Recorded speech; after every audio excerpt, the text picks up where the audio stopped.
Uang yang keluar dari puding ini ialah uang asli loh.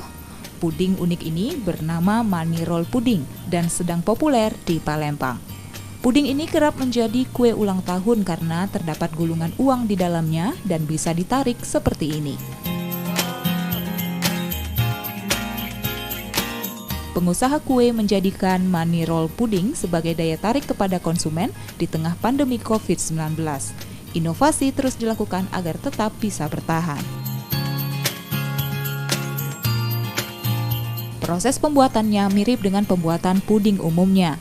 Bahan yang dibutuhkan ialah bubuk agar-agar, bubuk jeli, susu UHT, gula pasir, garam, vanila, serta buah-buahan. Karena puding ini bertingkat 2, maka pembuatan dibagi menjadi 2 tahap.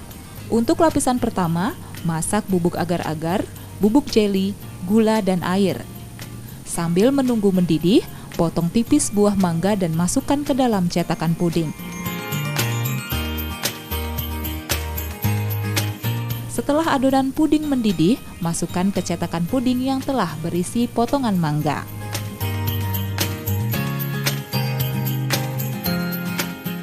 Untuk lapisan kedua, proses pembuatannya sama dengan lapisan pertama, namun tambahkan pewarna kue. Lalu yang terakhir, siapkan gulungan uang dan masukkan di bagian tengah puding.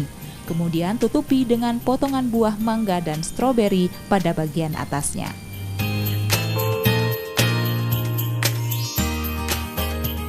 Tak hanya bentuknya yang unik, rasanya pun enak.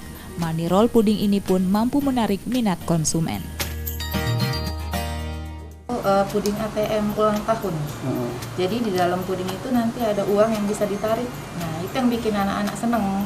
Jadi suasana ulta yang sepi langsung biasanya pada heboh. Sebulan bisa, kalau seminggu tuh kadang ada 3 yang pesan. Kali ya? 12 kali bisa.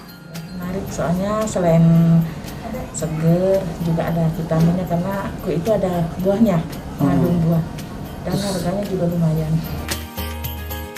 Money roll puding dapat menjadi sajian istimewa dalam perayaan hari ulang tahun atau perayaan lainnya. Satu paket puding ini dibanderol dengan harga Rp200.000. Nur Muhammad, Evi Agustina, Kompas TV, Palembang.